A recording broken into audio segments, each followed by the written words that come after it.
एक बार लोहा रोड नाम की एक जगह होती है। उस जगह पर शैतान का साया होता है। एक बार एक आदमी वहाँ से अपने स्कूटर पे जा रहा होता है। तभी डरावनी डरावनी आवाजें आने लगती हैं। कहाँ जा रहा है? आजा, आजा मेरे पास। अरे नहीं, छोड़ दो मुझे, नहीं नहीं, छोड़ दो। वो शैतान उस आदमी को पकड़कर मार देता है। उसी जगह के पास विशाल नाम का लड़का रहता था। काफी दिनों से वो नौकरी की तलाश कर रहा था। क्या मोंटू, मेरी जिंदगी तो झंड हुई जा रही है। इतना पढ़ लिख करके भी एक ढंग की नौकरी नहीं मिल पा रही। अरे विशाल, उदास क्यों होता है? मिल जाएगी तुझे नौकरी। वैसे भी तू तो मुझसे कितना ज्यादा पढ़ा लिखा है। जब मेरे जैसे नालायक को नौकरी मिल गई तो तुझे भी मिल जाएगी एक दिन। वैसे तू चाहे तो मेरी कंपनी में नौकरी कर सकता है। एक तो यार, तू मेरी अपने से तुलना मत कर। अरे तू गोबर गणेश और मैं ग्रेजुएट, मेरे लेवल का नहीं है भाई तू। और तेरी नौकरी क्या है? पिज्जा डिलीवरी बॉय की। भाई, तेरी इन्हीं बकवास बातों की वजह से तुझे नौकरी नहीं मिलती। तूने ग्रेजुएट होके क्या उखाड़ लिया? अरे यार, तू बुरा मत मान, मैं ये नहीं कहना चाहता था। लेकिन यार तू खुद समझ, पिज्जा डिलीवरी बॉय, वो भी मैं। देख भाई, कोई काम छोटा बड़ा नहीं होता। जो मिले वो कर लेना चाहिए। कुछ ना करने से तो अच्छा है। चल, मैं चला। तू शेख चिल्ली के हसीन सपने देख। विशाल घर जाके अपनी सारी बात अपनी माँ पूजा को बताता है। तो बेटा कर लेना नौकरी, अगर मोंटू बता रहा है तो।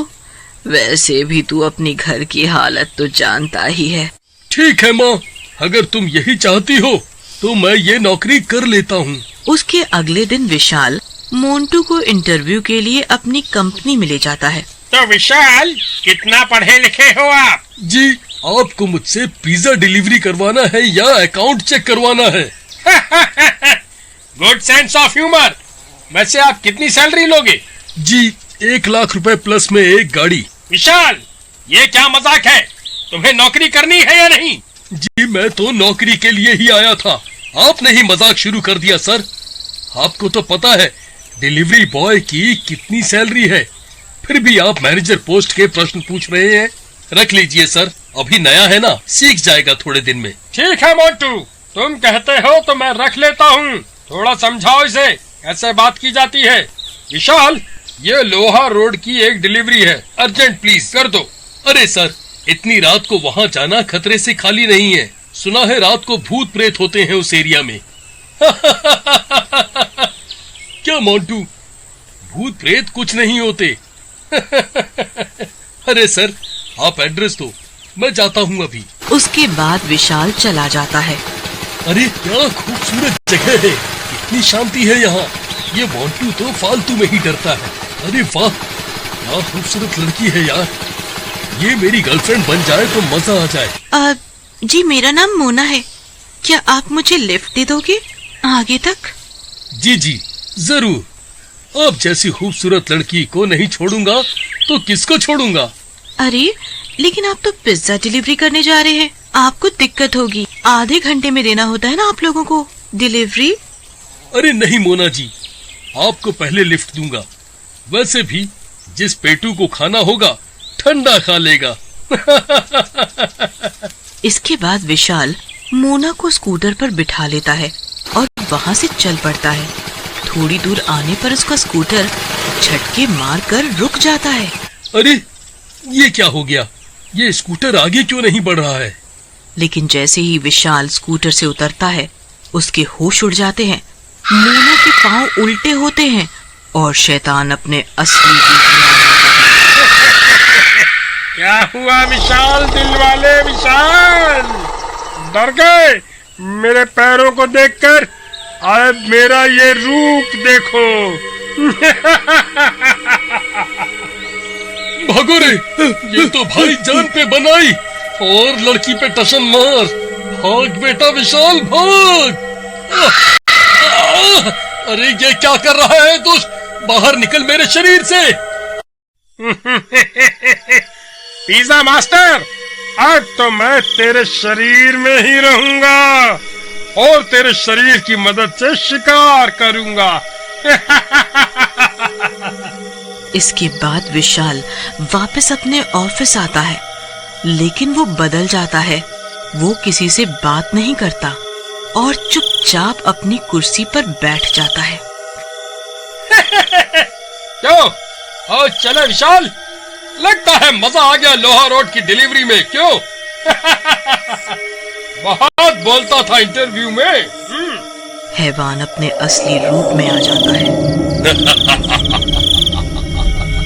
मैनेजर, बोल तो तू सही रहा है, मजा तो बहुत आया था पिज्जा की डिलीवरी में। ले, थोड़ा सा मजा तू भी चख ले।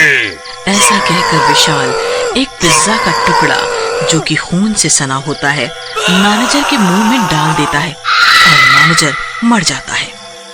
अगले दिन रात को विशाल और मोंटू फिर मिलते हैं, लेकिन विशाल मोंटू से बात नहीं करता और अपना स्कूटर निकालता है और डिलीवरी के लिए चला जाता है। विशाल डिलीवरी वाली जगह पहुंचता है और घर के दरवाजे को पीटने लगता है। एक बच्चा बाहर निकलता है। क्या अंकल, इतनी देर कर दी पिज्जा लाने में? पता है मैं कितनी देर से भूखा हूँ? विशाल को गुस्सा आ जाता है। क्या तेरे पिताजी का नौकर हूँ? जो रास्ते में टाइम लगेगा वो तो लगेगा ना। तब तक उस बच्चे के माँ और बाप भी बाहर आ जाते हैं। तुझे बच्चे से बात करने की तमीज नहीं है, है? ऐसा कहकर वो विशाल को एक थप्पड़ मार देता है। विशाल के अंदर छुपे हैवान को गुस्सा आ जाता है और शैतान अपने असली रूप में आ जाता है और वो उन तीरों को मार देता है। मजा आ गया, इनको बहुत पिज्जा पेलने थे। मार दूंगा, सबको मार दूंगा। इस फैमिली के मरने की खबर जंगल में आग की तरह फैलती है। मोंटू को विशाल पर शक होता है और वो विशाल के पास जाता है। अरे विशाल, इस घर में तो तुम गए थे डिलीवरी लेके, तुम्हें कुछ नहीं पता कि ये सब कैसे हुआ? मुझे क्या पता इन लोगों को किसने मारा? मैं क्या कोई पुलिस वाला हूँ क्या? ज्यादा खुफिया बनने की कोशिश मत करो यार, तुझसे तो बात करना बेकार है, जब देखो काटने को दौड़ता है। इसके बाद मोंटू वहां से चला जाता है, लेकिन उसे विशाल पर शक हो जाता है और वो सोचता है कि विशाल का पीछा करना पड़ेगा और सच्चाई का पता लगाना पड़ेगा। अगली रात मोंटू विशाल का पीछा करने लगता है। विशाल पिज्जा की डिलीवरी देने के लिए घर का दरवाजा खटखटाता है। एक लड़की बाहर निकलती है। मैडम, आपका पिज्जा आया है। तो इसमें इतना दांत दिखाने की क्या जरूरत है? पहली बार लड़की देखी है क्या? लड़की देखी नहीं कि लगे बत्ती सी दिखाने। इडियट्स, चलो पिज्जा दो और फुटो यहाँ से। हाँ। ये सुनते ही विशाल को बहुत गुस्सा आता है। उसके अंदर का शैतान फिर से जाग जाता है और वो लड़की पर हमला कर देता है और लड़की को धक्का दे देता है। बहुत बोलती है तू लड़की, मूड खराब कर दिया तूने, तुझे तो जिंदा नहीं छोड़ूंगा। बहुत बोलती है। अरे अरे विशाल, तू ये क्या कर रहा है? इस लड़की को क्यों मार रहा है? तू फिर आ गया, समझाया था ना मेरे रास्ते में मत आ, लेकिन तेरी खुजली मिटती नहीं, लगता है तेरे को भी मरना पड़ेगा। जैसे ही विशाल मोंटू को मारने जाता है, मोंटू के गले में पड़ा माता का लॉकेट बाहर आ जाता है, जिसे देखकर शैतान घबरा जाता है। हटा हटा सामने से, नहीं तो मेरे को ये शरीर छोड़ना पड़ेगा। हटा हटा इसको। लगता है विशाल के अंदर जो शैतान है वो इस माता के लॉकेट से डर रहा है। यही मौका है इससे विशाल को आजाद कराने का। ऐसा कहकर मोंटू शैतान के ऊपर लॉकेट डाल देता है। अरे मर गया रे। और शैतान विशाल के शरीर को छोड़कर चला जाता है।